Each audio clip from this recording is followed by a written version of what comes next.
तरी या ठिकाणी सिद्धांती त्याला उत्तर देतात की कर्म आणि उपासना ही ज्ञानाची रक्षक नाहीत असं सांगतात. तर त्याविषयी आपलं चिंतन चालू आहे.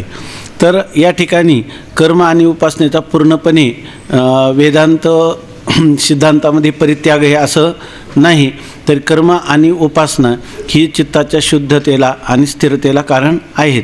पण तत्त्वज्ञान झाल्यानंतर त्याचं रक्षण करण्यासाठी तुम्हाला कर्म उपासना आवश्यक आहेत असं नाही. कारण कर्म उपासना आणि ज्ञान यांच्यामध्ये अधिकारी फल त्याचं स्वरूप याच्यामध्ये भेद आहे असं सांगितलं. कर्माचा अधिकारी वेगळा, ज्ञानाचा अधिकारी वेगळा, कर्माचं फल वेगळं, ज्ञानाचं फल वेगळं. या ठिकाणी कर्म करता जो आहे तर त्याला जे काय फल प्राप्त होतं ते पुन्हा संसाररूपी फल प्राप्त होतं आणि याला संसाराभाव रूपी मोक्ष प्राप्त होतो. साधन चतुष्टय संपन्न हा ज्ञानाचा अधिकारी आहे. कर्माचा अधिकारी कोण आहे? जो देहाहून आत्मा भिन्न असून तो करता भोगता आहे असं ज्याला ज्ञान आहे तो ह्या कर्माचा अधिकारी आहे. आता वाचू ना.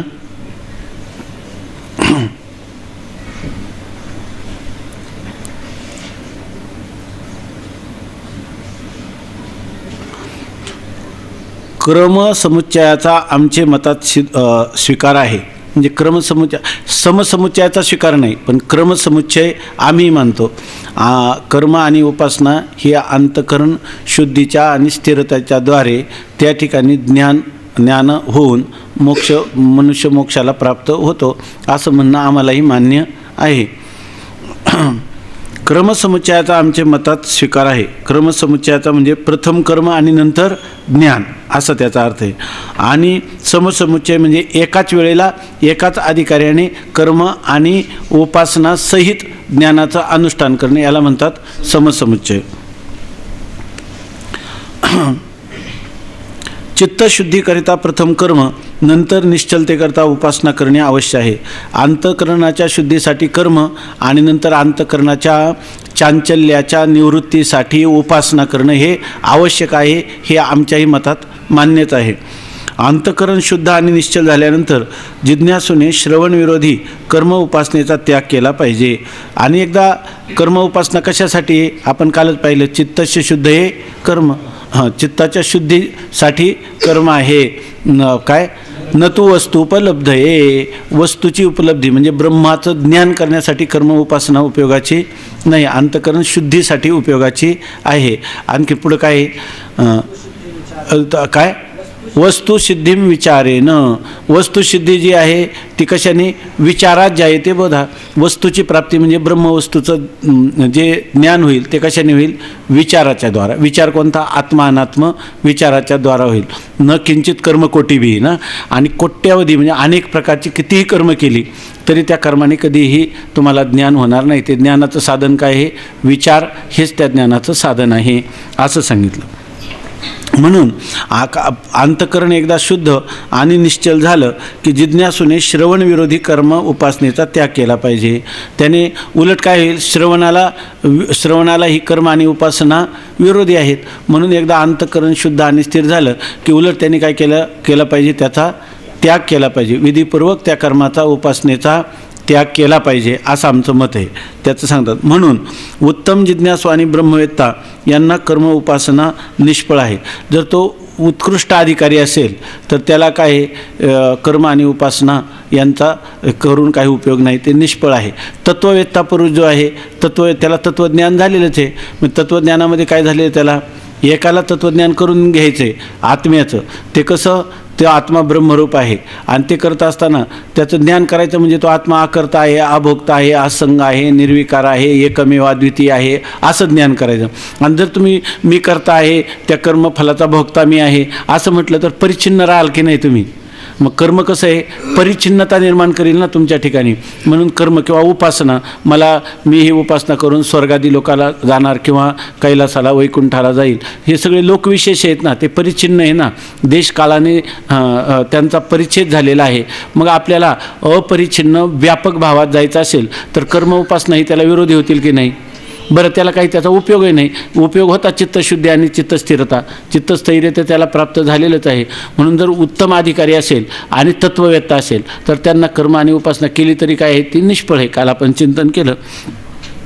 आता उत्तम जिज्ञासू आणि ब्रह्मवेत्ता यांना कर्म उपासना निष्फळ आहे. शिवाय कर्म उपासनेपासून उत्पन्न झालेले ज्ञान कर्म उपासनेने रक्षण होते आणि कर्म उपासना न करील तर ते उत्पन्न झालेले ज्ञान नष्ट होईल. म्हणून ज्ञानवानाने कर्म उपासना केली पाहिजे असे म्हणणे म्हणजे शास्त्राविषयी आपले अज्ञान प्रगट करणे होय.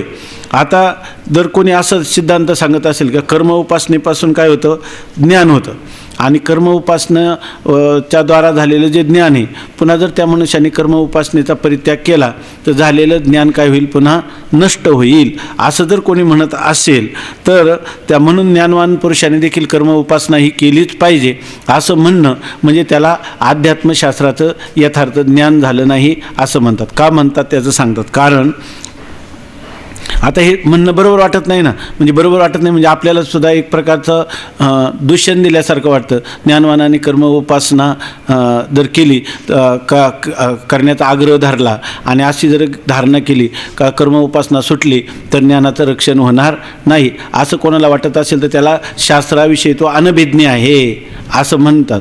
का म्हणतात तर कारण मी असंग ब्रह्मरूप आहे अशी जी अंतकरणाची वृत्ती ते वेदांताचे फलरूप ज्ञान आहे हे निश्चित आहे. ज्ञान म्हणजे काय, ज्ञानवान पुरुषाला कर्म उपासना केली पाहिजे असे सांगतात. पण ज्ञानवान झाला हा पुरुष म्हणजेच काय झालं, ज्ञान झालं म्हणजे तरी काय झालं असं पहिल्यांदा कळलं पाहिजे. तर ते सांगतात ज्ञानवान पुरुष म्हणजे काय म्हणतो, मी असंग ब्रह्मरूप आहे, यालाच ज्ञान म्हणतात ना. मी असंग ब्रह्मरूप आहे म्हणजे ब्रह्म हे एकच पारमार्थिक सत्तेतलं आहे, एकच पदार्थ आहे. तो देशकाल वस्तू परिच्छेदरहित निरपेक्ष व्यापक अखंड पदार्थ आहे आणि तो पदार्थ माझ्याहून भिन्न नाही, किंबहुना मीच तो आणि तेच मी आहे. आणि त्याला त्याच्या स्वरूपामध्ये इतर प्रातिभाषिक व्यावहारिक सत्तेतल्या कोणत्याही पदार्थाचा संबंध होत नाही. तो असंग आहे. आता आपण असंगोही न सज्जते, असंगाला कशाचाच संग लागत नाही. यालाच ज्ञान म्हणता की नाही तुम्ही. ज्ञानवान पुरुषांनी कर्म उपासना केली पण ज्ञानवान झाला म्हणजे काय झाला, मी असंग ब्रह्मरूप आहे असं ज्याला यथार्थ ज्ञान झालं त्यालाच आम्ही काय म्हणतो, ज्ञान. यत्त ज्ञानम मतम मम. मी असंग ब्रह्मरूप आहे अशी अंतकरणाची वृत्ती तेच वेदांताचे फलरूप ज्ञान आहे. वेदांताचं फलरूप ज्ञान काय आहे तर मी असंग ब्रह्मरूप आहे अशी जी अंतकरणाची फलरूप वृत्ती हेच काय आहे, ज्ञान आहे. आता प्रश्न असा की ज्ञानवानाने कर्म उपासना न केली तर मी असंग ब्रह्मरूप आहे या वृत्तीचा नाश होईल किंवा चैतन्य स्वरूपाचा नाश होईल. आता त्याला विचारतात हे असंग ब्रह्मरूप याला म्हणतात ज्ञान. आता पण हे ज्ञान कोणतं आहे, वृत्ती ज्ञान आहे. अहम ब्रह्मास्मी हे कोणतं ज्ञान आहे, वृत्ती ज्ञान आहे. त्याला तुम्ही काय म्हणता, ज्ञान. परंतु कर्म उपासना न केली तर ह्या ज्ञान नष्ट होईल. ज्ञान नष्ट होईल म्हणजे ते वृत्तीरूप जे ज्ञान आहे त्याच्यामध्ये वृत्तीचा नाश होईल का त्या वृत्तीमध्ये आरूढ झालेलं जे आपलं वृत्तीचा अधिष्ठान असणारं जे चैतन्य आहे त्याचा नाश होईल. चैतन्यात तू म्हणतो ना कर्म उपासना केली तर ज्ञान नष्ट होईल. ज्ञान दोन प्रकारचं, एक वृत्ती ज्ञान आहे आणि एक स्वरूपभूत ज्ञान आहे. तेव्हा तुझ्या कर्म उपासना न केल्यामुळं जे ज्ञान नष्ट होईल ते कोणतं ज्ञान नष्ट होईल, वृत्ती नष्ट होईल की ज्याच्यामध्ये ते ज्ञान अभिव्यक्त होतं, ती वृत्ती नष्ट होईल का त्या वृत्तीचं अधिष्ठान चैतन्य ज्या त्या वृत्तीमध्ये प्रतिफलित झालेलं आहे त्या अधिष्ठान चैतन्याचा म्हणजे स्वरूपभूत ज्ञानाचा नाश होईल. स्वरूपरूप असणारं किंवा स्वरूपभूत असणारं ज्ञान नष्ट होईल का वृत्ती नष्ट होईल कर्म उपासना न केली तर, असं आम्ही तुला विचारतो. आता तो काय म्हणेल, जर असे म्हणेल स्वरूप ज्ञान तर नित्य आहे त्याचा नाश किंवा रक्षण घडणार नाही, परंतु वृत्तीरूप ज्ञान नष्ट होईल हे म्हणणे बरोबर नाही. आता तो काय म्हणतो, स्वरूप ज्ञान तर नित्यच आहे, आत्मा कसा आहे, नित्य. ज्ञानवान पुरुषाला असंग ब्रह्मरूप आत्मा आहे, ब्रह्म चैतन्य हे नित्य आहे, त्यामुळे त्यात स्वरूपभूत चैतन्याचा नाश होणं शक्य नाही. मग आता त्याला जर प्रश्न विचारला वृत्तीचा नाश होईल का स्वरूपभूत ज्ञानाचा नाश होईल, आहे की नाही. किंवा त्याला जर म्हणायचं आहे तर वृत्त्यारूढ, बरोबर, वृत्त्यारूढ चैतन्याचा नाश होईल किंवा स्वरूपभूत ज्ञानाचा नाश होईल असं त्याला जर विचारलं तर वृत्त्यारूढ चैतन्याचा नाश व्हायचा म्हणजे काय, वृत्ती गेली म्हणजे वृत्त्यारूढ चैतन्याची जी अभिव्यक्ती आहे ती थांबूनच जाईल, आहे की नाही. म्हणून त्याला विचारतात की स्वरूप ज्ञान तर नित्य आहे, त्याचा नाश किंवा रक्षण घडणार नाही. तो म्हणतो स्वरूपभूत ज्ञान तर नित्यच आहे, त्याचा नाश काही घडणं शक्य नाही. मग झाला नाश तर कोणाचा होईल, परंतु वृत्तीरूप ज्ञान नष्ट होईल. परंतु वृत्तीवर आरूढ म्हणजे वृत्तीमुळे विशेष भावाला प्राप्त झालेले जे ज्ञान आहे, अहम ब्रह्मास्मी इत्याकारक वृत्तीमध्ये प्रतिफलित झालेलं जे चैतन्य, विशेष चैतन्य, त्याचा काय होईल, नाश. कारण विशेष तेवढं कल्पित असतं, त्याचा नाश होईल, परंतु स्वरूपभूत ज्ञानाचा नाश होणार नाही असं तो म्हणेल. आता यांनी काय त्याला एक हे दिलं होतं, टोमणा दिला होता की जर कोणी म्हणेल की ज्ञानवान पुरुषांनी कर्म उपासना केली नाही ज्ञानोत्तर जीवनात तर काय होईल, त्याला त्याचं ज्ञानच काय होईल, नष्ट होईल, ज्ञानाचं रक्षण होणार नाही. तर त्याला काय म्हटले, याला शास्त्राचं अजून अज्ञानच आहे असं म्हटले.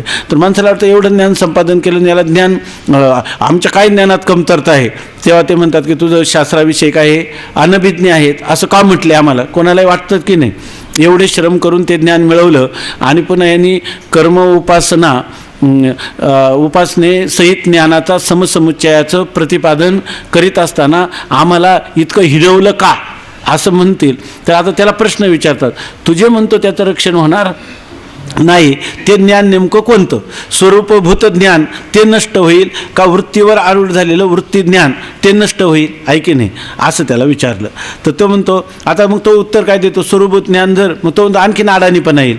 एवढं ज्ञान मिळालं म्हणजे अखंड नित्य काय आहे, ब्रह्म जे आहे ते नित्यरूप आहे आणि त्याचाच नाश होतो असं जर म्हटलं तर मग अपसिद्धांत होईल की नाही. आणि मग माझं परोक्ष ज्ञानसुद्धा मला नीट झालं नाही, मी अज्ञानी ठरेल. मग तो काय म्हणतो, स्वरूपभूत ज्ञान तर नष्ट होणं शक्य नाही, ते काय आहे, नित्य आहे. पण कोणतं ज्ञान, वृत्ती ज्ञान जे आहे, वृत्तीरूप ज्ञान, अहम ब्रह्मास्मी असं जे ज्ञान आहे ते ज्ञानरूप जी वृत्ती आहे तीच काय होईल, नष्ट होईल.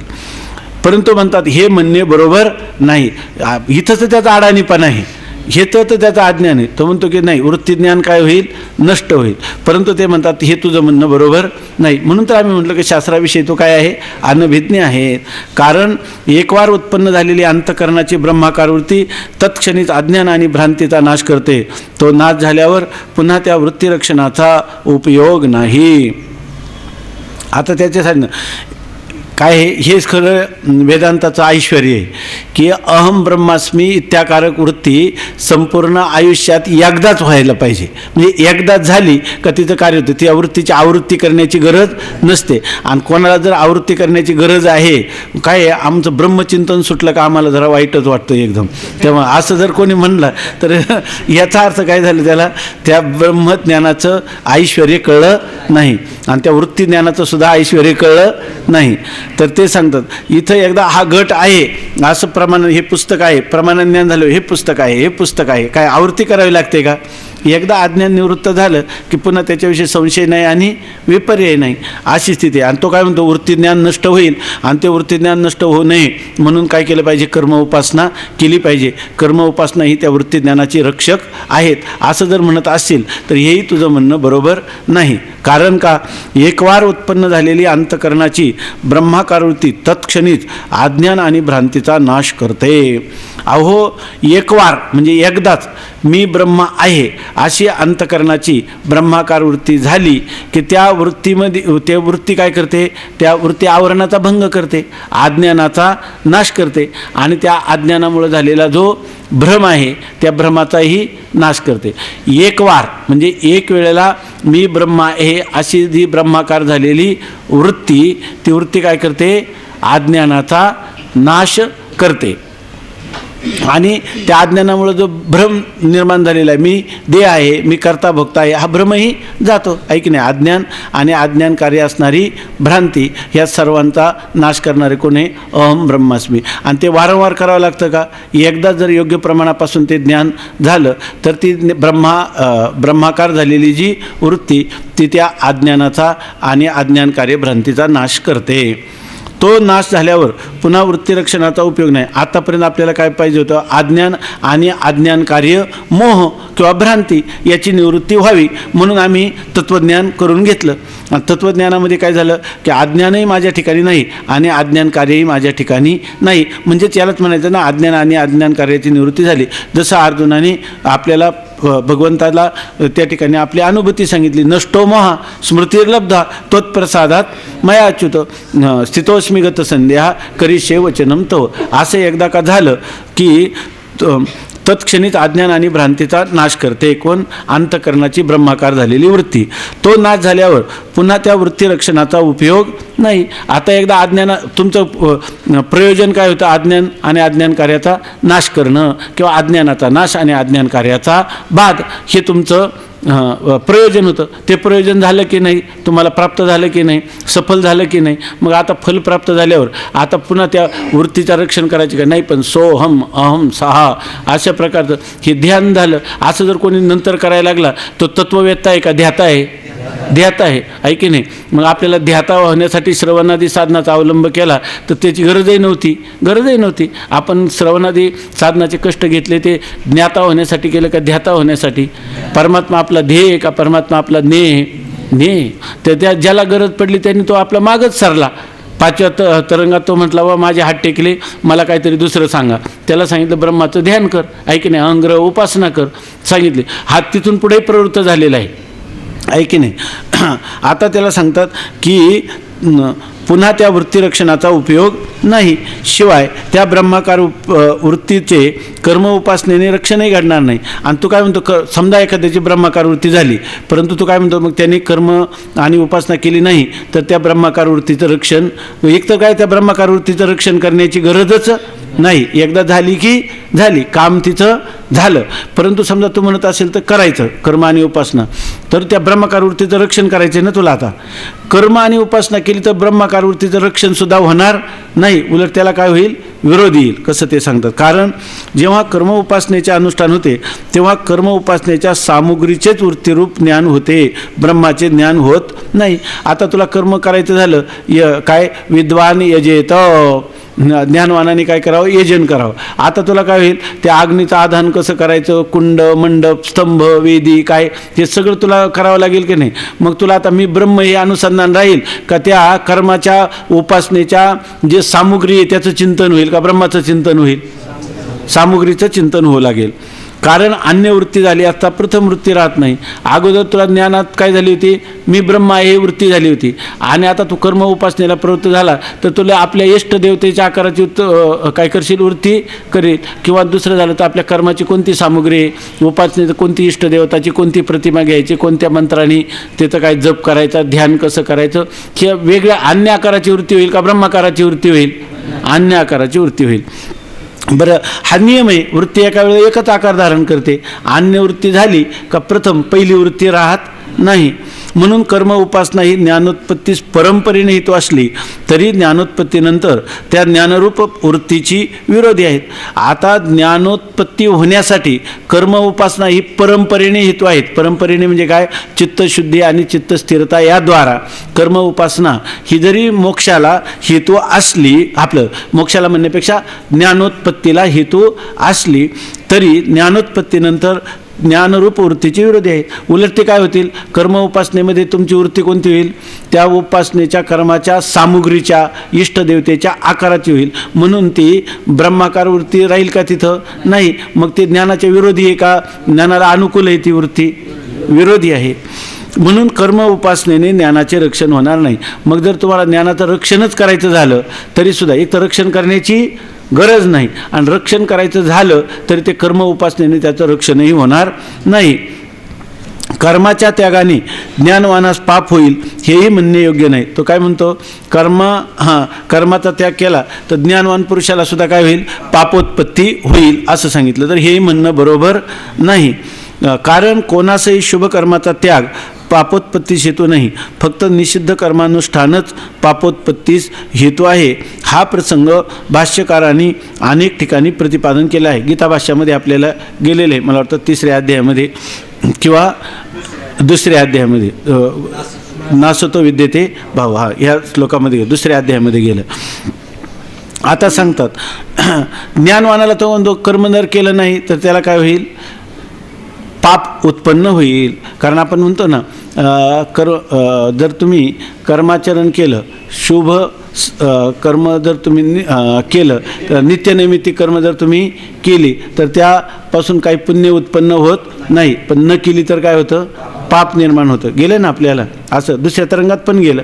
हां, तर या ठिकाणी तो सांगतो, कोणाचाही शुभ कर्माचा त्याग पापोत्पत्तीस हेतू नाही. जर त्यांनी शुभ कर्माचा त्याग केला म्हणजे त्याला पाप उत्पत्ती होईल असं नाही. मी तुम्हाला एक प्रश्न विचारणार आहे, तेवढं सांगा. इथं सांगतात का शुभ कर्माचा जरी एखाद्याने त्याग केला तरी त्याला पाप उत्पन्न होणार नाही, फक्त निषिद्ध कर्मानुष्ठानच पापोत्पत्तीस हेतू आहे. जर तुम्ही निषिद्ध कर्माचं अनुष्ठान केलं त्यांनी पाप होईल, पण शुभ कर्माचा परित्यागाने पाप उत्पन्न होणार नाही. हा काय म्हणतो ज्ञानोत्तर, त्या पुरुषाने कर्माचा त्याग केला तर त्याला काय होईल, पाप उत्पन्न होईल. का बरं उत्पन्न होणार नाही? निषिद्ध कर्माचं अनुष्ठान केलं तर पाप उत्पन्न होतं, आणि शुभ कर्माचा परित्याग केला तर पाप उत्पन्न होत नाही. का होत नाही? शुभ कर्माचा परित्याग म्हणजे शुभ कर्माचा अभाव आहे, आणि पाप कसं आहे, भावरूप आहे. अभावापासून न असतः सज्जा येते, अभावापासून भावोत्पत्ती होणार नाही. हाच कारण आहे की नाही त्याला. हा प्रसंग भाष्यकारांनी अनेक ठिकाणी प्रतिपादन केलेला आहे. म्हणजे गीता, उपनिषद, ब्रह्मसूत्र सगळं अभावापासून भावाची उत्पत्ती होत नाही. त्यामुळं मुमुक्षेला शुभ कर्माचा परित्याग केला म्हणून त्याला पाप उत्पत्ती होते, किंवा ज्ञानवानाने शुभ कर्माचा त्याग केला म्हणून पापोत्पत्ती होते असं म्हणता येणार नाही. ज्ञानवानास तर शुभ कर्माच्या त्यागाने किंवा अशुभ कर्मानुष्ठानाने पापाचा सर्वथा असंभव आहे. आता ज्ञानवान पुरुष जो आहे त्याने जरी त्याला तर शुभ कर्माचा जरी त्यांनी परित्याग केला किंवा अशुभ कर्माचं अनुष्ठान केलं तरीसुद्धा त्या ज्ञानवान पुरुषाला पापोत्पत्ती, पुण्यही नाही पापही नाही. न पुण्यम न पापम न सुखम न दुःखम. त्या ठिकाणी चिदानंद रूप शिवोहम शिवोहम. ज्ञानवान तया प्रतिपदा आतू गडो त्रैलोक्याचा घातू परी तेने केले हे मातू बोलू नये. ज्ञानवान यश्य नाहं कृतो भावो बुद्धिर्यश्य न लिप्यते हत्वापि स इमान लोकान न हंती न निबध्यते. आता हे सगळं जे वर्णन आहे हे सगळं कोणाचं वर्णन आहे? ज्ञानवान पुरुषाचं आहे. का आपलं आहे? का आपलं असावं? का यासाठीच आपलं चाललंय आहे की नाही? पण माऊलीनं सांगितलं हे सर्व आपल्यासाठी आहे की नाही. परंतु जर समजा आपल्याला हे झालं नाही तरीसुद्धा हे चिंतन करावं, ज्ञानवान पुरुषाचं काय काय वैभव आहे, काय ऐश्वर्य आहे, त्याच्यामुळं होईल काय. आणि आपला असा जर निश्चय नुसता एवढा ह्या जीवनात झाला की ज्ञानवान पुरुषाचं हे ऐश्वर्य आहे आणि त्याच्या कौतुकाचं कौतुक जर आपण करीत बसलो तरी देखे काय मुक्ता ते आपुलीच देखे मुक्ता ते निर्धारिता लाभे आपुलीच मुक्तता जैशी दीपे दिशे पाहता आपुली वस्तू आहे की नाही. ज्ञानवान पुरुषाचं वर्णन करता करता आपणच कधी जीवनमुक्त होऊन जाऊ हे सुद्धा कळणार नाही. म्हणून तच्चिंतनम तत्कथनम. माणसाने सगळ्यात जास्त वर्णन करीत जावं जीवनमुक्तीचं आणि जीवनमुक्ताचं, की जे माऊलीने अमृतानुभवात एका प्रकरणात तोंड भरून केलं. किंबहुना सगळा अमृतानुभव म्हणजे जीवनमुक्ती विवेक आहे की नाही असं. कारण ज्ञानवानास तर शुभ कर्माच्या त्यागाने किंवा अशुभ कर्मानुष्ठानाने पापाचा सर्वथा असंभव आहे. नाही पुण्याची मोजणी नाही पापाची टोचणी चाले जैसे गंगोघाचे पाणी. कारण पुण्य पाप आणि त्याचे आश्रय अंतकरण ही परमार्थ दृष्टीने नाही. का बरं त्याला पाप पुण्य लागत नाही? तर त्याचं कारण काय आहे? पुण्य आणि पाप ही कोणाच्या आश्रयाने होतात? अंतकरणाच्या आश्रयाने होतात. कारण ते धर्माधर्म कुठं राहतात? संस्कार रूपाने अंतकरणात राहतात. परंतु ज्ञानवान पुरुषाच्या दृष्टीनं आत्म्यावर अंतकरण आद्यस्त आहे का अंतकरणाचे धर्म पण आद्यस्त आहेत? सर्वच प्रपंच काय आत्म्यावर आद्यस्त आहे. आद्यस्त पदार्थ अधिष्ठानाची लाभहानी करत नाही. यालाच ज्ञान म्हणतात ना. हे ज्ञान त्याला झालेलं आहे ना. कारण पुण्य पाप आणि त्याचे आश्रय अंतकरण ही परमार्थ दृष्टीने नाही. तुम्हाला कल्पित आहेत पण परमार्थतः नाहीत. कोणत्या ठिकाणी नाही? आत्मस्वरूपाच्या ठिकाणी नाही. मग अविद्येने मिथ्या प्रतीत होतात. पण मग आम्हाला वाटतं त्याचं काय कारण? अविद्या अध्यारोपित गेलं ना. आताच अविद्येनं ते काय आहे आपल्या ठिकाणी अध्यारोप केलेला आहे. परंतु ती सत्य आहे का? अविद्येने जेवढे कल्पिलेले पदार्थ असतात ते कसे असतात? सदसद विलक्षण अनिर्वचनीय मिथ्याच असतात. ती अविद्या आणि मिथ्या प्रतीती ज्ञानवानाच राहिली नाही. म्हणून पापाचा असंभव आहे. त्या राहतात कोणाच्या? अंतकरणाच्या आश्रयाने. परंतु कधी राहतात? ते अज्ञानी पुरुषाच्या दृष्टीनं राहतात, पण ते अज्ञान याचं ज्ञानवान पुरुषाचं गेलेलं आहे. बरं, ते एकदा अज्ञान गेलं आणि त्या अज्ञान गेलं की त्या अज्ञानामुळे येणारी जी मिथ्या प्रतिती म्हणजे त्याला ही मिथ्या आहे असं नाही, ते या ठिकाणी अज्ञानामुळे जे पूर्वी सत्य वाटत होतं त्याच्याविषयी सत्यत्व बुद्धी राहिली का? सत्यत्व मिथ्या प्रतिती राहिली नाही. म्हणजे काय मिथ्या, मग त्याचा मिथ्यात्व निश्चय गेला असं नाही अर्थ. त्याच्याविषयी जी सत्यत्व बुद्धी होती ती त्याची नाहीशी झालेली आहे. म्हणून पापाचा असंभव आहे. तो त्या ठिकाणी अंतकरण आणि अंतकरणाच्या धर्माला काय करत नाही, त्याच्याशी तादात्म्यच करीत नाही. ते अंतकरण मी आहे किंवा माझं आहे असं म्हणतच नाही. जे पाप पुण्य कोणाला लागतील? जे मी किंवा माझं म्हणेल अंतकरण आणि अंतकरणाच्या धर्माला त्याला लागतील. तो काय म्हणतो? अंतकरण अधिष्ठान साक्षी चैतन्य ब्रह्मरूप साक्षी चैतन्य कोण आहे? मीच आहे असा त्याचा निश्चय. जो त्याचा अभिमान धरील त्याला काय ते लागतात, जो धरणार नाही त्याला ते लागत नाहीत. जसा ती अविद्या आणि मिथ्या प्रतिती ज्ञानवानास राहिली नाही, म्हणून पापाचा असंभव आहे. जसा पापाचा असंभव आहे तसा शुभ कर्माच्या अनुष्ठानाने आणि अशुभ कर्माच्या त्यागाने पुण्याचाही ज्ञानवानाच्या ठिकाणी अत्यंत असंभव आहे. आता जर त्यांनी खूप चांगल्या प्रकारच्या शुभ कर्माचं नित्यनैमित्तिक कर्माचं अनुष्ठान केलं आणि निषिद्ध कर्माचा परित्याग केला तर त्याच्या ठिकाणी पुण्याचा तरी संभव आहे का? पुण्याचा, पापाचा जसा असंभव आहे तसा पुण्याचा सुद्धा काय आहे? असंभव. पुण्यकर्म ज्या पुण्याचे संस्कार ज्या अंतकरणामध्ये राहतात ते अंतकरण आणि त्या संस्कारद्वारा होणाऱ्या क्रिया ह्या सर्व त्याच्या दृष्टीने आत्मस्वरूपाच्या ठिकाणी कल्पित आहेत. या स्थानी हे रहस्य आहे. काय आपण केलं असेल चिंतन, थोडक्यात सांगतो परत. जे मनुष्य ज्याचा तादात्म्य धरण केलं का त्याला त्याचं पाप पुण्य लागतं. आपण रात्री स्वामी महाराज सांगायचे, आपण एकमेका शेजारी झोपतो, रात्री झोपेत एकमेकाला लाथा लागतात, सकाळी उठल्यावर आपण किती लागतात हे पण आपल्याला सांगता येत नाही, तरीसुद्धा तितके वेळा आपण दर्शन करत नाही. आणि जागा असताना आता इथून मी चाललो रस्त्याने, जाताना कोणाला पाय लागला तर लगेच दर्शन करतो आपण. त्याचं कारण काय आहे की आता आपल्याला देहाचा काय आहे? अभिमान. देहाचा अभिमान धरला आणि दुसऱ्याला लाथ लागली का त्याचं दर्शन करायचं असतं, आहे की नाही? कारण नाहीतर मग काय होईल? पाप निर्माण होईल. म्हणजे आता मला झोपेत काय होतं? फक्त देहाचा अभिमान नव्हता, मग देहाभिमान धारण केला का पाप पुण्य तुमच्या मानगुटीवर बसलं, आहे की नाही? याच्या ठिकाणी नाहीतर मग पापही नाही आणि पुण्यही नाही. म्हणजे देहाभिमान म्हणून म्हणतात तुकाराम महाराज, काय? मी देह म्हणता ब्रह्महत्या कोटी येऊन या पाठी थांब. हे पाप पुण्य करा नाही तर नका करू, तरीसुद्धा मी देह म्हणले का सगळी जगातली पापं सगळी तुमच्या मस्तकावर येऊन बसणारच. म्हणून मनुष्याने कोणाचं तादात्म्य धरू नये? देहाधिकाचं. देह आणि देह संबंधे निंदावी, इतरे वंदावी श्वान सुकरे. आणि हा अभिमान धारण केल्यावरच हे लागतं. अभिमान धारण केलं ना, नसलं तरी लागतं. आणि तसा स्वामी महाराज एक गोष्ट सांगितली असेल कधी.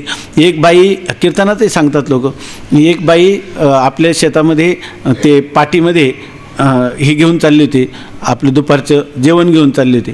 तिच्या लक्षात असं आलं की आपल्या रस्त्यावर एक आश्रम आहे आणि एका कुटीमध्ये एक साधू महात्मा राहतात, संन्यासी महात्मा, तर त्यांनाही आपण थोडं काही द्यावं.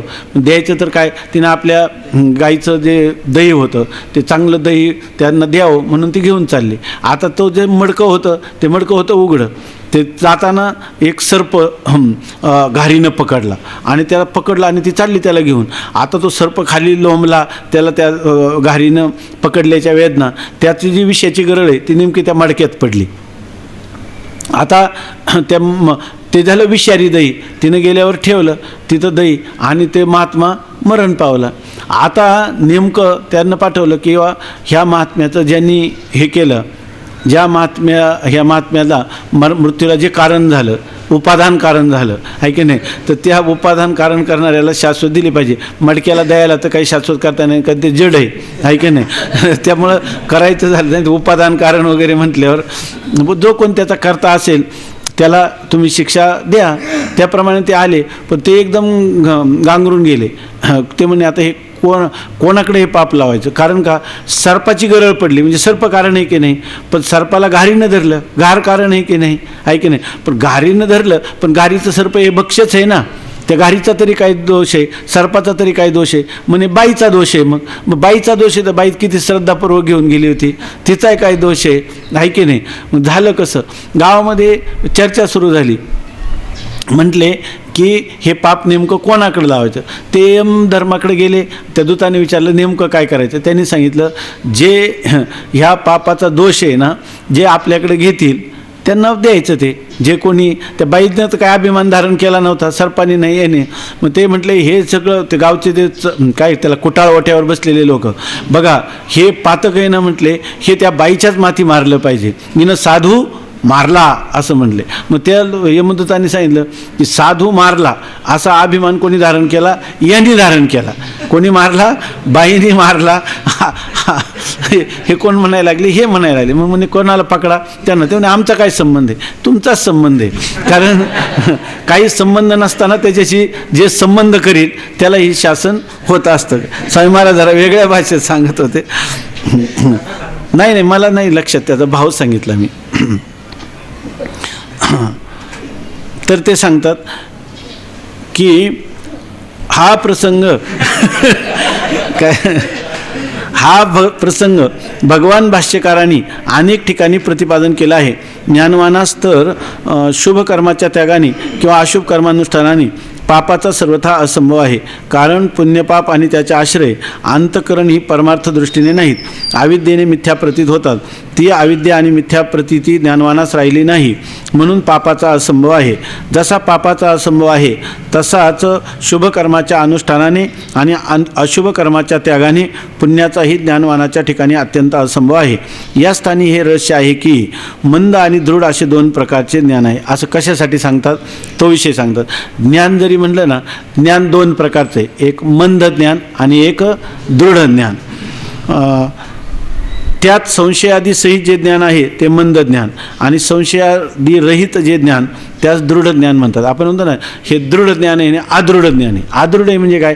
ज्याच्यात अंतःकरणात अजून संशय, ज्ञान तर झाले पण त्याच्यामध्ये संशय आहे किंवा त्याच्यामध्ये विपरीत भावना, संशयादी असं लिहिलं ना, म्हणजे प्रमाणगत संशय, प्रमेयगत संशय किंवा विपरीत भावनेने युक्त असेल तर त्याला काय म्हणायचं?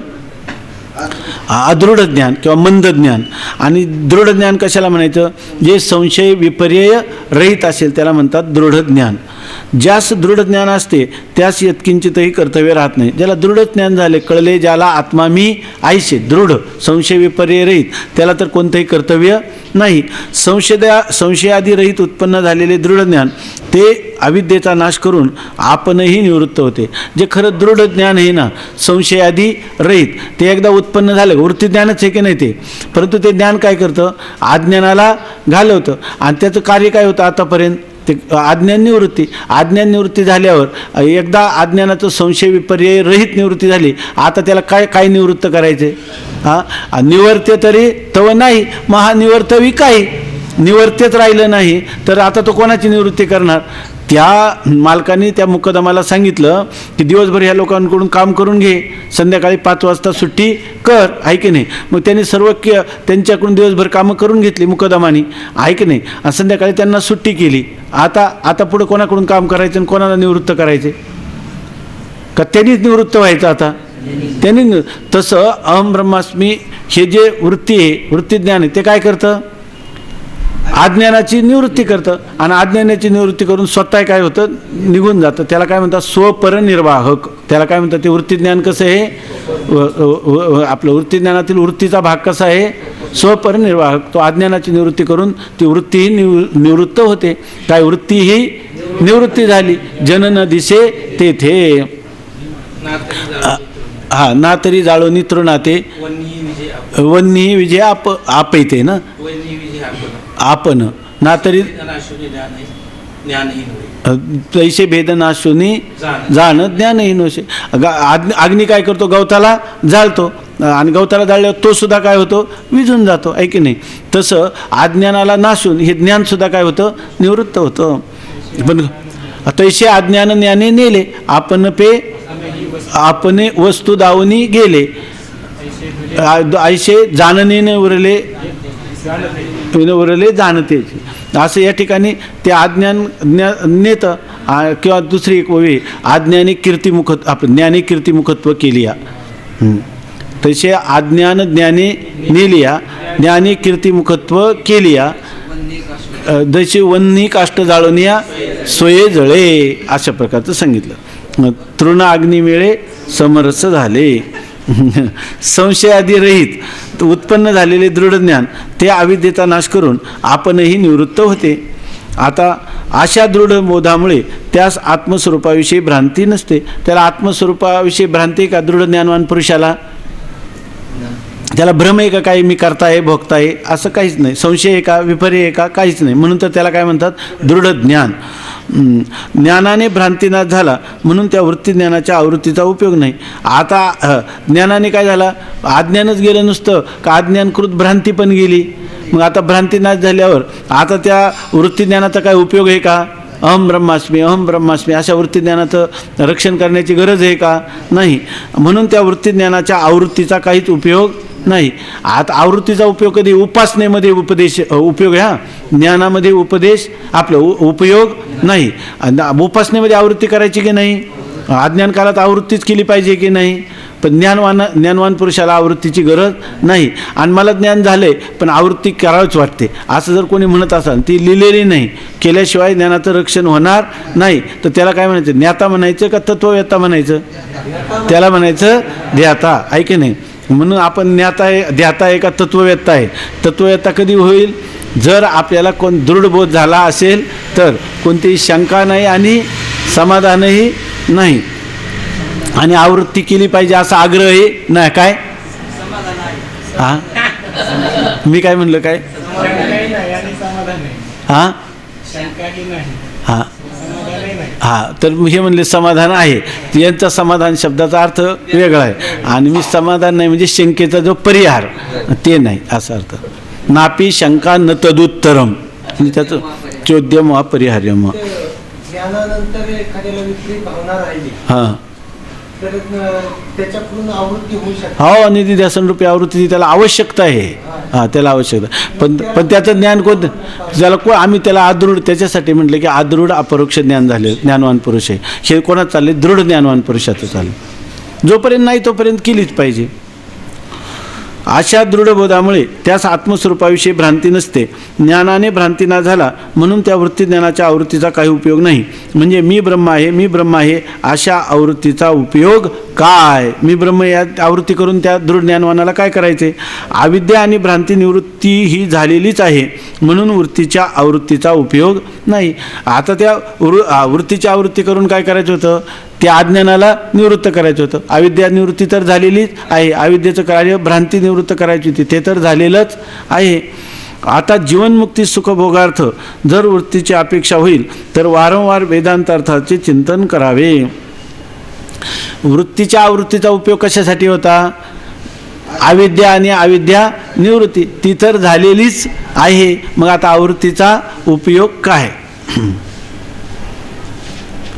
एकदा स्वामी महाराज आहे ना, तर ते वैकुंठवासी दोंडा महाराजांना भेटायला जायचं म्हटले. पंढरपूरला गेलो होतो आम्ही. महाराज त्यावेळेला थकलेले होते.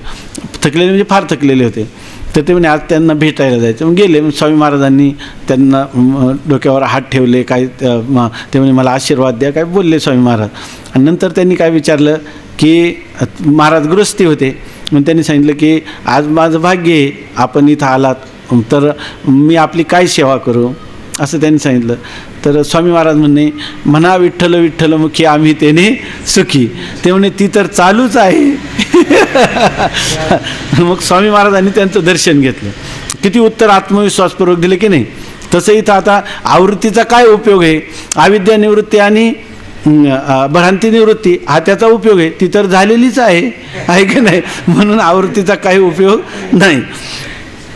मी ब्रह्म आहे, मी ब्रह्म आहे अशा आवृत्तीचा उपयोग काय? अविद्या आणि भ्रांती निवृत्ती ही झालेलीच आहे म्हणून वृत्तीच्या आवृत्तीचा काही उपयोग नाही. आता पहा पुन्हा एक प्रश्न येतो. जेवढे मुमुक्षूच्या जीवनात प्रश्न निर्माण होतील तेवढ्यांची सोडवणूक केलेली आहे नाही. आता तो म्हणतो खरंच उपयोग नाही. पण त्याला काय पाहिजे? कारण ज्ञान एकदा दृढ झालं नसलं ना, मनुष्य काही पण निमित्त करतच राहतो. तर त्याच्या जीवनात अजून आपल्याला जशी जीवनमुक्ती आपण मानली तसं जीवनमुक्तीचं विलक्षण सुख एक आपण मानलेलं आहे की नाही. आता जीवनमुक्ती सुखभोगार्थ जर वृत्तीची अपेक्षा होईल तर वारंवार वेदांतार्थाचे चिंतन करावे, त्यानेच वारंवार ब्रह्माकार वृत्ती होऊन आनंदाचा उपभोग होतो. कारण म्हणे हे ज्ञानापेक्षा ज्ञान जरी झालं तरी तुकाराम महाराजांनी कसं केलं, घोटवीन लाळ ब्रह्मज्ञान्या हाती मुक्ता आत्मस्थिती सांडवीन, ऐक नाही असं सांगितलं. कशासाठी? ब्रह्मरूपता प्राप्त नव्हती का? पण ब्रह्मज्ञानाला लाळ घोटतं म्हणजे ब्रह्मज्ञानी हा ज्ञानस्वरूप आहे, परंतु त्या आनंद स्वरूप आहे, परंतु ज्ञानस्वरूप आहे, परंतु त्याला सद्रूप आहे, चिद्रूप आहे, आनंदरूप आहे, पण त्याला त्याचा आनंदाचा स्वयंप्रकाशत्वाचा भोग अभिव्यक्ती करता येत नाही. मग अभिव्यक्ती करायची असली तर त्याला वृत्तीच पाहिजे की नाही? कोणती वृत्ती पाहिजे? अहम ब्रह्मास्मी सच्चिदानंद रूप शिवोहम शिवोहम ही जर आवृत्ती केली तर त्या ठिकाणी त्या आनंदरूप स्वयंप्रकाश परमात्म्याची वृत्तीमध्ये अभिव्यक्ती होईल की नाही? आणि जर ज्ञानवान पुरुष असला आणि मिरचीच्या बाजारात गेला तर त्याला ठसका लागल्याशिवाय राहील का? मग ज्ञानवान पुरुषांनी जर अहम ब्रह्मास्मी ह्या वृत्तीचं जर जतन केलं तर त्याला विलक्षण आनंदाची अनुभूती होईल की नाही? विलक्षण का म्हणायचं? बाकीच्या लोकांना आनंदाची अनुभूती होती कशाच्या? विषयाच्या आलंबनाने, आणि त्याला काय होते? निर्विषय आनंदाची अभिव्यक्ती होती. आणि ही कशाने होईल? सोहम सोहम अहम सहा असं जर त्यांनी चिंतन केलं तर होईल की नाही? होईल, ऐक नाही. आणि केल्यामुळं आनंद रूपता तर सिद्धच आहे, कारण तो ज्ञानवान आहे. पण ज्ञानवान पुरुषाला जीवनमुक्तीच्या विलक्षण आनंदाचा भोग पण होईल की नाही? सुखाचे व्यवहारी, काल महाराजांनी सांगितलं काय? सुखाचे व्यवहारी सुखलाभ झाला, आनंद कोंदला मागे पुढे, आहे की नाही? असं जर करायचं, आनंदाची अभिव्यक्ती करायची झाली तर काय करायला लागेल? वृत्ती तदाकार करावा लागेल की नाही? पुन्हा पुन्हा अहम ब्रह्मास्मी इत्याकारक वृत्ती केली तर त्याच्यामुळं तुम्हाला जीवनमुक्तीचं विलक्षण सुख भोगार्थ केली तर काय हरकत आहे का? काय हरकत? पण तुम्ही त्याच्यासाठी तीच वृत्ती केली पाहिजे का दुसऱ्या कोणत्याही आकाराची केली तरी ही आनंदाची अभिव्यक्ती होईल? तीच केली पाहिजे, आहे की नाही? ते सांगतात जीवनमुक्ती सुखभोगार्थ जर वृत्तीची अपेक्षा होईल तर वारंवार वेदांतार्थाचे चिंतन करावे, त्याने वेदांत वाक्येषु सदा रमंतो, त्यानेच वारंवार ब्रह्माकार वृत्ती होऊन आनंदाचा उपभोग होतो. काही लोक म्हणतात आम्ही जवळजवळ एक माणूस होता, त्यांना 26 वर्ष मी वेदांताचं श्रवण केलं, मला समाधान प्राप्त झालं नाही, म्हणून आता मी गंगाकाठावर कायम मी या ठिकाणी माझं चिंतन करतो. म्हणलं मग आता तुमचं चिंतन तरी मला वाटलं 26 वर्ष ऐकलं म्हणजे यांनी काय करत असेल, आता ऐकण्याचं काही राहिलंच नाही, ऐक नाही. म्हणून सोहम चिंतन करत असेल, ऐक नाही. त्यांनी सांगितलं ते सोहम चिंतन नाही काही नाही, मी आपलं भगवंताचं नामस्मरण करतो. म्हणजे त्यांनी काय केलं? ब्रह्मरूपतेहून, ऐक नाही, ब्रह्माकार वृत्ती होऊन वेगळं सुखाचं साधन त्याच्यापेक्षाही विलक्षण श्रेष्ठ असं काय याच्यामध्ये हे चांगलं लक्षात घ्या. म्हणजे किंवा काही लोकांनी सांगितलं की ते सोडून दिलं, आम्ही दुसरं काही करायला लागलो, जप तप ध्यान काही दुसरं करायला लागलो, त्याच्यापासून आम्हाला सुख मिळालं असं म्हणतो. असं म्हटलं तर शास्त्राविषयीचं अज्ञानच प्रगट करणं आहे की नाही? करम लीडने आहे की नाही? हातावर लोणी दिलं, ते टाकून दिलं आणि नंतर हात चाटायला लागला. अनेक जन्मजन्मांतरी केलेल्या पुण्याचं फल म्हणून तर ईश्वर अनुग्रहादेव पुंसाम अद्वैत वासना महाभय परित्राणा द्वित्रिनाम उपजायते. आणि तो योग तुला आला होता, आणि तो योग आला पण तुला ज्ञान पण झालं, म्हणजे तथाकथित ज्ञान किंवा तथाकथित ज्ञानी असा तू झाला, पण तुला काही त्याचं क्षेम करता आला नाही. आणि आता ते त्याच्याऐवजी तेच चिंतन त्यांनी केलं असतं तर त्याला आनंदाची अभिव्यक्ती नसती झाली का? आता द्वैतात्मक चिंतन करून त्याला तितकी आनंदाची अभिव्यक्ती होईल का? होणार नाही. ज्याच्यामध्ये उपास्य उपासक भाव सत्य समजून जर त्यांनी किती चिंतन केलं का हा त्याचा आनंद पण भ्रमात्मक आहे. हा आनंद निर्विषय आहे का? नित्य आहे का? निरतिशय आहे का? ऐक नाही, हा आनंद का भ्रमात्मकच आहे? भ्रमात्मकच आनंद आहे. याने जीवनमुक्तीचं खरं विलक्षण सुख मिळेल का? त्याला मिळणार नाही. त्याला हेच साधन आहे. वेदांत वाक्येषु सदा रमंतो, काय होईल ते हो या शेवटी, लाभ आणि तुटी देव जाणे. ऐके नाही, काही होईल ते होईल, पण आता काय? आता लढा नाही तर मरा, असंच केलं पाहिजे. जीवनमुक्ती सुखभोगार्थ जर वृत्तीची अपेक्षा होईल तर वारंवार वेदांतार्थाचे चिंतन करावे, त्यानेच वारंवार ब्रह्माकार वृत्ती होऊन आनंदाचा भोग होतो. त्याला ब्रह्माकार वृत्ती होईल आणि आनंदाचा त्याच्या ठिकाणी उपभोग देखील होईल. जसा आता कसं म्हणतात, जसा अत्युत्तम गवई वारंवार गायन करील तर त्यास गायनानंदाचा उपभोग होतो, परंतु अन्य व्यापार करील तर तो उत्तम गवई असूनही त्यास गायनानंदाचा उपभोग होत नाही. 4 वर्ष सुटल्यानंतर जे लोक दुसऱ्या व्यवसायात किंवा घरी जातात त्यांची ही स्थिती होती. परवा एक जण आलं होते, त्या बेळगावचे, यांच्या ओळखीचे होते, तर ते इथं खूप वेदांताचं त्यांनी चिंतन केलं आणि आता 2 महिन्यापूर्वी त्यांचं लग्न झालं आणि ते सगळं सोडून रुसून पुन्हा इथं आले. त्याने काय तिथं आनंद मिळत नाही काय. आता आनंद इथं आहे ना, तो आनंद घेतला आणि तो आनंदाच्या अभिव्यक्तीचं माध्यम त्यांनी दुसरं निवडलं, आहे की नाही. मग तिचा आनंद कसा काय मिळणार त्यांना. मग जसा एखादा गवई हे उत्तम गवई, तो जर स्वतः फार त्याचं गायन ऐकायला कोणी नसू द्या, तो जरी एकटा आपल्या तालात जरी तो गायन करायला लागला तरी त्याला काय होतो, आनंद. तो म्हणतो नाही पण आता काय आहे, याच्यापेक्षा व्यापारात फार आनंद आहे. हां, कोकणात काय भात मिळतो तिकडून आणायचा इकडं विकायचा, पैसे पण मिळतील आनंद पण मिळेल. आता त्याला आनंद मिळेल का, नाही मिळणार. कारण गवयांनी काय केलं पाहिजे, गायनच. तसं वेदांत्यांनी काय केलं पाहिजे, वेदांत चिंतनच केलं पाहिजे. तो व्यापार सोडून दुसरा जर करायला लागेल तर त्याला आनंदाची अभिव्यक्ती होईल का ठसका लागेल, ठसका लागेल. जसा अत्युत्तम गवई वारंवार गायन करील तर त्यास गायनानंदाचा उपभोग होतो, परंतु अन्य व्यापार करील तर उत्तम गवई असूनही त्यास गायनानंदाचा उपभोग होत नाही. त्याचप्रमाणे कर्म उपासनेने ब्रह्मानंदाचा उपभोग होत नाही. कर्म उपासनेचा अंतकरण शुद्धी आणि निश्चलताद्वारा ज्ञानामध्ये उपयोग आहे. त्याला कर्म उपासना करून ज्ञानवान पुरुषाला आनंद मिळेल काय, मिळणार नाही. मग त्या कर्म उपासनेचा उपयोग नाही का, आहे. कसं, ज्ञानासाठी ते उपयुक्त आहेत, पण कशा रीतीनं, अंतकरण शुद्धी आणि अंतकरणाच्या निश्चलतेद्वारा. विद्वानाच्या ठिकाणी तर पाप आणि चंचलता नाही. आता तुम्ही म्हणा पण विद्वान पुरुषांनी त्याच्या ठिकाणी पाप, अंतकरणाचं चंचल्य, पापवासनाच्या निवृत्ती. अरे विद्वानच कधी झालाय तो, जेव्हा हे सगळं अगोदरच केलेलं, म्हणजे त्याच्या ठिकाणी काही नाही, विषयाविषयीचा राग किंवा पापवासनाही नाहीत आणि अंतकरणात चंचलताही नाही, आणि म्हणून तर त्याला ज्ञान झालेलं आहे. कारण रागद्वेष नाहीत म्हणून पाप आणि चंचलतेचा अभाव असल्यामुळे ज्ञात्यास कर्म उपासनेचा काहीच उपयोग नाही. जर ज्ञात्याच्या ठिकाणी पापही नाही आणि चंचल, पाप असेल तर कर्म करा, चंचलता असले तर उपासना करा. ते नसताना, कारण का त्याला रागद्वेषच नाहीत अंतकरणामध्ये, तर त्या ठिकाणी पाप पुण्य कधी होईल, पाप पुण्यात्मक प्रवृत्ती कधी होते, रागद्वेषमूलक होते. बरोबर आहे ना. पाप पुण्याला कारण कोण आहे, रागद्वेष आहे, आणि रागद्वेषाला कारण कोण आहे, अनुकूल प्रतिकूल ज्ञानाला कारण कोण आहे, भेदज्ञान, आणि भेदज्ञानाला कारण कोण आहे, आणि आत्मस्वरूपाचं अज्ञान कशाने निवृत्त होतं, ते ज्ञान त्याला झालेलं आहे का झालेलं नाही, ते सामान्य स्वरूपाचं का विशेष स्वरूपाचं, अज्ञान सामान्य आहे का विशेष, विशेष अज्ञानाचा त्या अब्रह्मास्मी इत्याकारक वृत्तीमध्ये प्रतिफलित झालेल्या त्या विशेष चैतन्याने काय केलेलं आहे, नाश केलेला आहे. मग आता सांगा बरं, त्यांनी कर्म आणि उपासना का करावी, करूच नाही का, करण्याचा उपयोगही नाही का, करू नये का, निष्फळ आहे की नाही. बरं त्यांनी काय, त्याचं उपयोगिता तर नाहीच नाही, उलट काय आहे, हानी. का बरं हानी, कारण त्याचा बोध दृढ जर असला तर हां, पण केलंच पाहिजे, कसं काय, असं द्या. हां, विद्वानाच्या ठिकाणी तर पाप आणि चंचलता नाही, कारण रागद्वेष नाहीत म्हणून पाप आणि चंचलतेचा अभाव असल्यामुळे ज्ञात्यास कर्म उपासनेचा काहीच उपयोग नाही. ठीक आहे ना.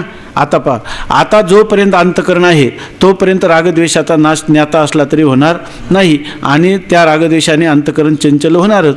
म्हणून चंचलतेच्या निवृत्तीकरता ज्ञानवानास उपासना करणे आवश्यक आहे. आता दुसरं एक त्यांनी उपस्थित केलं. काही जरी झालं,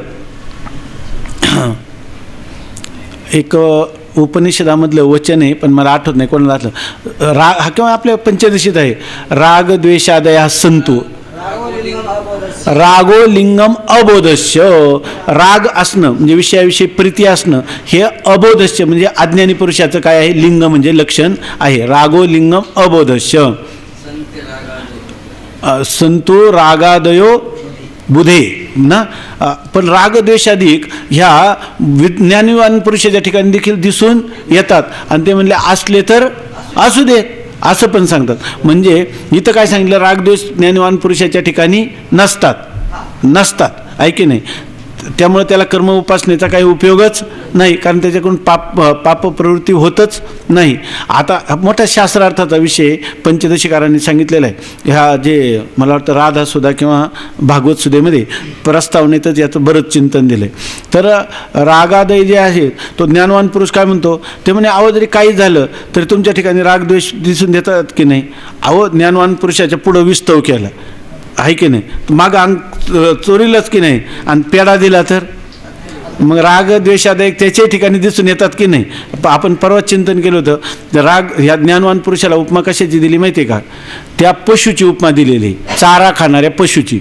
जर तुम्ही चारा घेऊन गेले त्याच्या पुढं तर तो काय करतो, पशु काय करतो, आपल्याकडे धावून येतो आहे की नाही, आणि हातात दंड घेतला तर मग. आणि तुम्ही काय म्हणता रागद्वेष नाही, आणि काय अनुकूल रागद्वेष कशामुळे होतात, अनुकूल प्रतिकूल. मग अनुकूल प्रतिकूल ज्ञान नाही काय, अनुकूल प्रतिकूल ज्ञान तुम्ही म्हणता मग कोणामुळे होतं, भेदज्ञानामुळे होतं. भेदज्ञान कशामुळे होतं म्हणतात, अज्ञानामुळे होतं. आणि आम्हाला तर काय झालेले ज्ञान, आणि मग आमच्या ठिकाणी काय नसलं पाहिजे, आणि रागद्वेष नसले पाहिजे, आणि तुमच्या ठिकाणी तर दिसतात. कोणाच्या ठिकाणी, ज्ञानवान पुरुषाच्या ठिकाणी. बरं तुम्हाला म्हणायला गेलं तर तुम्ही काय म्हणायला लागले, पुन्हा संतू नाम असू दे जाऊ द्या ऐक नाही असं म्हणता ना.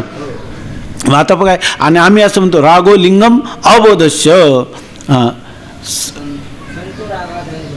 संतो रागादयो बुधे. आणि त्याला उत्तर काय देतात, रागाधिक असू द्या त्याच्या ठिकाणी. पुढं काय,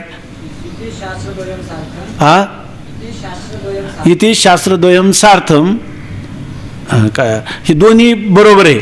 शास्त्र एकदा सांगतं का अज्ञानी पुरुषाच्या ठिकाणी काय असतं, रागद्वेष, आणि एक काय सांगतं, ज्ञानी पुरुषाच्या ठिकाणी रागद्वेष नसतात असं सांगतं. म्हणजे याच्या आधी का नाही तर म्हणतात सार्थद्वयम, काय आपलं शास्त्रद्वयम सार्थकम. दोन्ही शास्त्र काय आहे, सार्थक. कशी काय बरं सार्थक आहे, हां.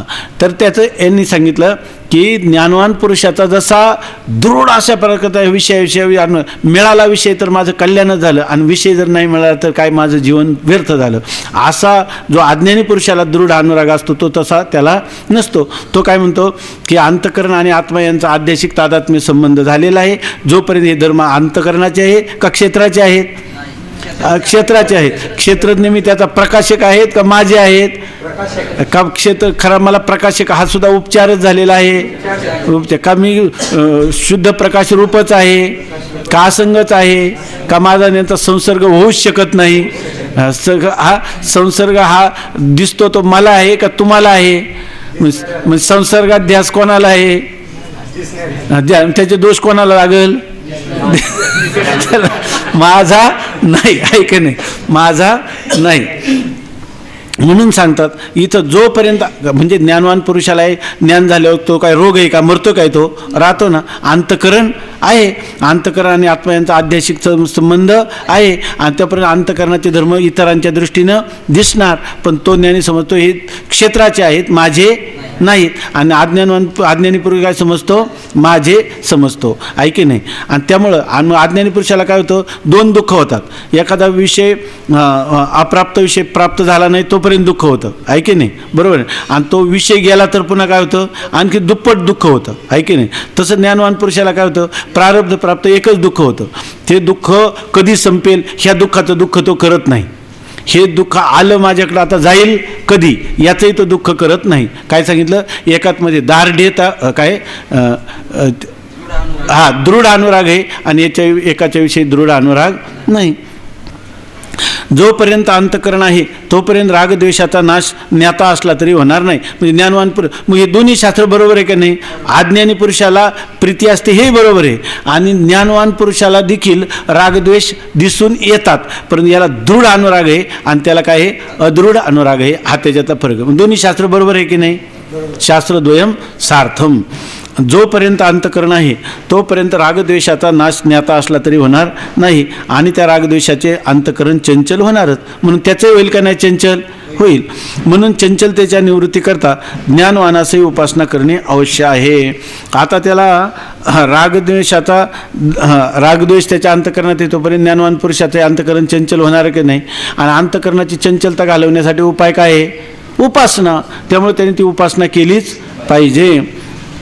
आता हे खरे आहे की त्या चंचलतेमुळे दृढ ज्ञानवानाच्या विदेह मोक्षास प्रतिबंध होणार नाही, परंतु ती चंचलता जीवनमुक्तीची विरोधी आहे. परंतु हे म्हणणे बरोबर नाही. आता तो म्हणतो ज्ञानवान पुरुषाला काय आहे, न स पुनरावर्तते, तो पुन्हा काय करत नाही, पुन्हा पुनरावृत्तीला प्राप्त होत नाही. आणि त्याच्या ठिकाणी जोपर्यंत त्याचं प्रारब्ध शिल्लक आहे तोपर्यंत त्याच्या ठिकाणी हे रागद्वेष तुम्हाला दिसून येतील. आणि हे रागद्वेष एकदा निर्माण झाले अंतःकरणात तर त्या ज्ञानवान पुरुषाला देखील जीवनमुक्तीचं विलक्षण सुख मिळणार नाही. त्याला विदेहमुक्ती मात्र प्राप्त होईल. विदेहमुक्तीला काही प्रतिबंध नाही, पण जीवनमुक्तही झालेला आहे, विदेहमुक्तीही प्राप्त होणार आहे. पण जीवनमुक्तीच्या विलक्षण सुखाला चित्त चंचल असलं तर चित्त चंचल चित्तामध्ये आत्मानंदाचं भान होईल का? त्याला नाही होणार. म्हणून त्या ठिकाणी हा प्रतिबंध त्याला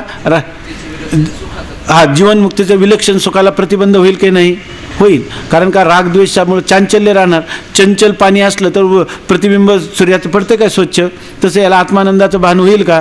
आणि मग याला जीवनमुक्तीचं विलक्षण सुख मिळेल का? मिळणार नाही. ही गोष्ट कबूल करतात काय? आता हे खरे आहे की त्या चंचलतेमुळे दृढ ज्ञानवानाच्या, जर ज्ञानवान तो दृढ असेल तर त्याला विदेह मोक्षास प्रतिबंध होणार नाही, परंतु ती चंचलता जीवनमुक्तीच्या विरोधी आहे. जीवनमुक्तीचा तर विरोध होईल का नाही? जीवनमुक्तीचं विलक्षण सुख मिळणार नाही. ही शंका तुम्हाला आम्हाला येते की नाही? बरोबर ना? आता परंतु हे म्हणणे बरोबर नाही, तर असं पण म्हणता येणार नाही. कारण का? कारण ज्याला दृढबोध झाला आहे त्याला समाधी आणि चंचलता ह्या दोन्ही समानच आहेत. ऐके नाही? ज्याला ज्ञान झाले तो कधी क्षेत्र आणि क्षेत्रज्ञाचा संबंधच होऊ देणार नाही. ऐके ना? होतच नाही. हेच झालं ना आपलं आता 7-8 दिवस. त्यामुळं का आता पण या पंक्तीचं स्पष्टीकरण व्हायला पाहिजे का समाधी हा कोणाचा धर्म आहे आणि चांचल्य हा कोणाचा धर्म आहे, आणि ते अंतकरण मी आहे का माझं आहे? मी नाही. आणि मग मी त्याचा प्रकाशक तरी आहे का अंतकरण प्रकाश्य आहे का? मी प्रकाशक आहे का मी प्रकाश्य आहे? प्रकाश्य तर नाहीच नाही, पण प्रकाशकही नाही. मग मी काय आहे? जो आहे तो जसा आहे तसा. नको, मग त्याला काही संबंध होत नाही. मग किती अंतकरण चंचल झालं तर तो काय म्हणतो? अंतकरण चंचल झालेले तो चंचल होतो का? आणि खूप मोठा समाधी लागला तर त्याला काय होतं का? नाही. कारण ते दोन्ही घरा येऊ पास स्वर्ग, वरी पडो वाघ, परी आत्मबुद्धीशी भंग कदा अनु. हे मी आत्मबुद्धी आहे की नाही? वाघ आला काय आणि स्वर्ग काय? घरा येऊपा स्वर्ग, सगळा स्वर्ग त्याच्याजवळ आला तरी त्याच्या आत्मबुद्धीला भंग आहे का? कधी नाही. बुद्धी निश्चय आत्मज्ञान ब्रह्मरूपी भावी आपण ब्रह्मनिष्ठा, याला म्हणायची ब्रह्मनिष्ठा. दृढ अपरोक्ष ज्ञान ब्रह्मनिष्ठा राखे पूर्ण तत्परायण अहर्निशी. यथा लाभे न तोखे आलाभे न पारुखे, पाऊसे विन न सुखे समुद्र जैसा. बरं का? पाऊसे विन न सुखे समुद्र जैसा. तसं त्या आल्या गेल्या उर्मी नोहे गजबज मनो धर्मी. आता हे सगळं धर्म चाललं हे पुन्हा कोणाचं आहे? अंतकरणाचं आहे. बरं का? नाही तर माझ्या आत्मेच्या ठिकाणी नाही म्हणता, आत्मेच्या ठिकाणी तुम्ही म्हणत नव्हता तेव्हाही नव्हतंच आहे. अंतकरणाच्या ठिकाणी नाही झालं तर तुला ब्रह्मज्ञान आहे. अंतकरणाचा निश्चय नाही तर असं आपल्याला वाटतं की माझ्या आत्म्याने काही जरी देहाधिकांकडून झालं तर मला आत्मलाभात काय, पण हे निश्चय करणारं कोण आहे? अंतकरणच आहे ना. मग परमार्थ हा अंतकरणाचा आहे का आत्म्याचा आहे? मग परमार्थ सफल झाला म्हणजे अंतकरणाची काय भूमिका होईल का आत्म्याची भूमिका होईल? आहे. मग शेवटी आणि अंतकरणाच्या भूमिका किती बदलल्या, चंचल झाले किंवा समाधी झाली तरी आत्मस्वरूपाच्या ठिकाणी काही भंग होत नाही हे म्हणणारं कोण आहे? पण हा अंतकरणच आहे. हे पण ध्यानात ठेवलं पाहिजे. आहे की नाही? ज्याला खरा परमार्थ करायचा त्याला. आहे की नाही? मग भूमिका चाचपून पाहिजे त्या आत्म्याच्या पाहिजे का अंतकरणाच्या पाहिजे? अंतकरणाच्या पाहिजे. सत्यत्वाने पाहायच्या का मित्र? ईश्वर म्हणून पूजेला का चोरू म्हणून गांजीला? ऐके नाही? दोन्ही जरी झालं ह्याच्यावरून ह्या ज्ञानाच्या परीक्षा. काही जरी झालं, पूजा केली काय आणि कोणी त्या अपमान केला काय, तरी तो दोन्हीमध्ये कोण भंग नाही होत? आत्मा भंग होत नाही का अंतकरण भंग होत नाही? आत्मा तर कोणाचाच भंग होत नाही. ज्याचा भंग होतो मानतो त्याचाही होत नाही. ऐके नाही? होतं कोण? फक्त छिन्न भिन्न कोण होत असतं? अंतकरण. म्हणून बाह्य परिस्थितीचा परिणाम कोणावर होऊ नये? अंतकरणावर होऊ नये. कारण हेच याच्यासाठीच परमार्थ आहे. वेदांत चिंतन सुद्धा कशासाठी आहे? त्याच्यासाठी. मग हेही नाही तेही नाही. वेगळा मज हेही नाही तेही नाही, वेगळा पाही वेगळा दोही पासून. आता दोही पासून कोण म्हणलं तर ते यांना सांगता येणार नाही, ते पुन्हा आपल्यालाच आठवावं लागेल. निंदी कोणी मारी, वंदी कोणी पूजा करी, मज हेही नाही तेही नाही. आता ज्याला दृढबोध झाला आहे त्याला समाधी आणि चंचलता या दोन्ही समानच आहेत, कारण ते दोन्ही धर्म अंतःकरणाचे आहेत. अंतःकरणाच्या धर्मात विलक्षणता उत्पन्न करण्याचा ज्ञानाचा आग्रह असणे शक्य नाही. हे समाधी किंवा चांचल्य हे धर्म कोणाचे? अंतःकरणाचे. ज्ञानवान पुरुष अंतःकरणाच्या धर्मात काही विलक्षणता परिवर्तन करण्याचा प्रयत्न करतो काय? नाही. त्याच्या दृष्टीनं जे माझंच नाही, जे अंतःकरण मी नाही आणि माझं नाही, स्वामी महाराजांच्या भाषेत दुसऱ्याच्या पत्नीला कोणी अलंकार निर्माण करीत नाही, त्याप्रमाणे आपण अंतःकरण हे काय इतरांच्या अंतःकरणाशी आपला संबंध नाही, त्याच्यात परिवर्तन करतोय का आपण?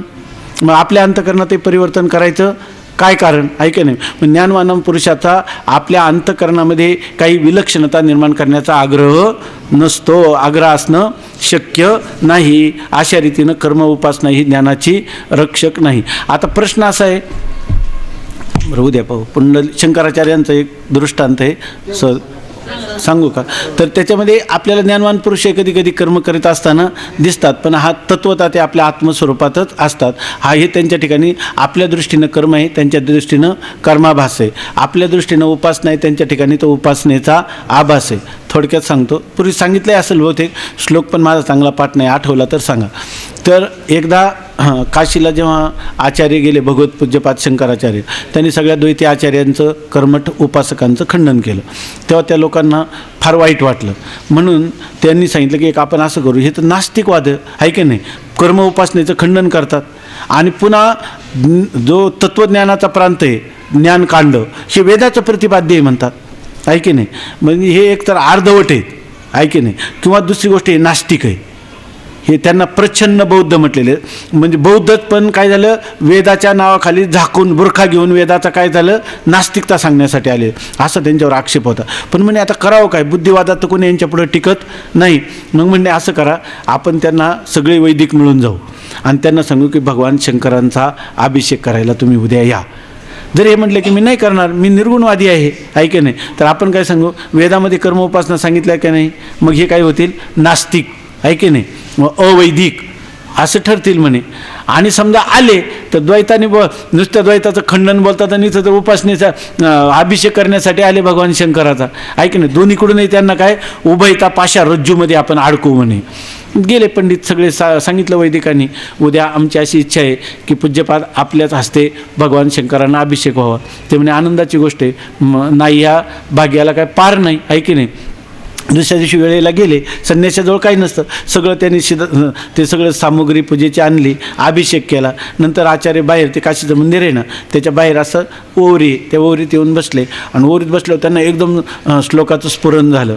आणि ते लोकांनी काय केलं, म्हणजे बघा आता आपल्याला उद्यापासून सांगता येईल की नाही, हे बोलात बोल आहे का, द्वैताचं खंडन करतात आणि इकडे काय करतात, अभिषेक करतात. गोष्टी कशाच्या करतात, अद्वैताच्या. आणि जीवन व्यवहार कसा आहे, सगळा द्वैतानुसारी आहे की नाही. कर्म करतात योग्य, दंड वगैरे धारण करून त्याचे नियम, पुन्हा भगवान शंकराची उपासना सगळं करतात आणि आमचं सगळ्यांचं काय करतात, खंडन करतात, आहे की नाही. तेव्हा म्हणे आपण आता त्यांना सांगू, सगळे एकमेकाला खुणवायला लागले. आचार्य बाहेर आले, शांतपणे ओरीमध्ये ध्यानाला बसले आणि नंतर त्यांना एक श्लोक स्फुरण झाला. श्लोक शुद्ध आणि संपूर्ण पाठ नाही, जर आठवलं तर सांगा.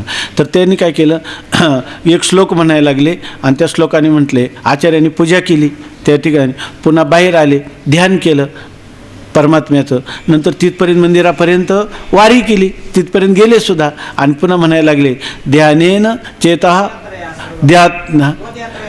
त्वदयात्रया सर्वगता हातास्ते. भगवान शंकराची प्रार्थना करतात, हे भगवान त्वदयात्रया, मी तुझी यात्रा करण्यासाठी तुझ्यापर्यंत इथं आलो आणि माझी मोठी चूक झाली, सर्व व्यापकता हातात, मी तू सर्व व्यापक असताना तू फक्त ह्या भगवान शंकराच्या रूपाने एवढ्याच ह्या विश्वनाथाच्या पिंडीमध्ये विद्यमान आहे असं म्हणून मी त्वदयात्रया, तुझ्या यात्रेला आलो आणि तुझ्या सर्व व्यापकतेची माझ्याकडून हानी झाली.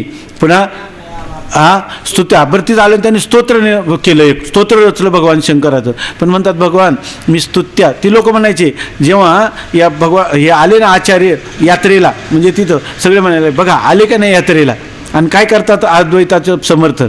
आज यात्रा करणारा वेगळा आहे का नाही यात्री, आणि ज्याच्यासाठी केला तो वेगळा आहे का नाही, द्वैत मानलं आहे का नाही. आता पुन्हा म्हणायला लागले स्तुती करायला लागली. एखादं स्तोत्र सांगा. त्याच्या ठिकाणी ते मानसपूजेचं स्तोत्र आहे ना, फार सुंदर स्तोत्र आहे. आत्मा तोम गिरिजामती आता पण ते तर मग वेदांतच झाला त्याच्यामध्ये. ते सगळं ते नाही, ते सोडून दुसरं घ्यावं लागत स्तोत्र, ते नाही बसायचं. तर या ठिकाणी भगवान शंकरांचं त्यांनी स्तवन केलं. जटाजूटधारी काय जे भगवंतांचं चरण आपलं भस्मवटी रुंडमाळा काय स्तोत्र केलं. आणि पुन्हा काय म्हणायला लागले स्तुत्या अनया वाक परता हातात आहे. देवा तू वाणीच्या कसा आहे पलीकडचा, आणि मी तुला स्तुतीच्या शब्दाच्या द्वारा तुला आकलन करण्याचा प्रयत्न केला, आणि मला असं वाटलं की मी तुझी स्तुती करावी. हाय स्तुत्या अनया ही वाक परता हातात आहे, माझ्याकडून वाणीच्या पलीकडे असणाऱ्या तुझी मी स्तुती केली. आणि पुन्हा ध्यान करायला बसलो. ध्यानेन चेता अपरा काय अपरता ध्यानेन चेता परता हाता असते. वास्तविक तुझं माझं स्वरूप काय हे एक, आणि मी तुझं ध्यान करायला गेलो ध्याता झालो. आणि म्हणजे मी झालो ध्याता, तू झाला ध्ये, आणि मध्ये काय झालं ध्यान, ऐके नाही. आता म्हणे मी तुझं ध्यान केलं, वास्तविक तू मी काय आहे एक, आणि मी तुझं उगीच वेगळेपणाने कल्पना करून ध्यान केलं. क्षंतव्यमे तत्रयमेव शंभो, हे 3 अपराध माझे तू काय कर, सहन कर, क्षमा कर असं म्हटले. आचार्यांनी पूजा केली नाही का, स्तुती केली नाही का, यात्रा केली नाही का, ध्यान केलं नाही का, केलं. पण कसं केलं, जाणून केलं की नाही. त्यांच्या दृष्टीनं ते जाणून आहेत की नाही, म्हणजे खऱ्या अर्थाने आत्मदृष्टीनं त्यांनी केलंच नाही, आणि त्या प्रतिस्पर्धेच्या दृष्टीनं सगळं केलं, ऐके नाही. मग त्यांच्या दृष्टीनं काय होता, त्या स्तुती नव्हती, स्तुतीचा आभास. यात्रा नव्हती, यात्रेचा काय होता आभास, ऐके नाही. बरोबर आहे ना. आणि त्यांच्या दृष्टीनं वाणीनं त्याचं प्रकाशन केलं, त्या वाणीचा तो आभास होता. सगळाच काय होता आभास होता, ऐके नाही. म्हणजे हे स्वसंवेद्य, हे काय आहे ज्ञानवान पुरुषाला स्वसंवेद्य. तुम्हाला आम्हाला ते काय वाटतं सत्य, आणि त्याला काय वाटतं हे आभासिक. मग अशा पुरुषाने जरी हा व्यवहार केलाही तरी हा व्यवहार त्याच्या आत्मस्वरूपाच्या ठिकाणी यत्किंचितही त्याचा स्पर्श होत नाही. कारण यत्र यद अध्यासा ना, ज्या ठिकाणी जो अध्यास असतो तो तत्कृतेन गुणेन दोषेन वा अनुमात्रम अपि न संबद्धते. त्या अध्यस्थ पदार्थाच्या गुण दोषाने तो यत्किंचितही लिंपायमान होत नाही. अशा प्रकारचं हे आता आपलं वेदांताचं चिंतन हे जवळजवळ उपसंहाराकडे चालले, थोडं राहिले. आणि पुढचा भाग जो आहे तर तो भाग हे लक्षणेचा वगैरे भाट्टमत, याचं आपण घरी जर चिंतन करून आले तर लवकर होईल. म्हणून हे आता पुढचं जे एवढं चिंतन आहे इथून पुढं दररोजच तुम्ही जर जास्त करून आले तर इथं लवकर होईल. पुन्हा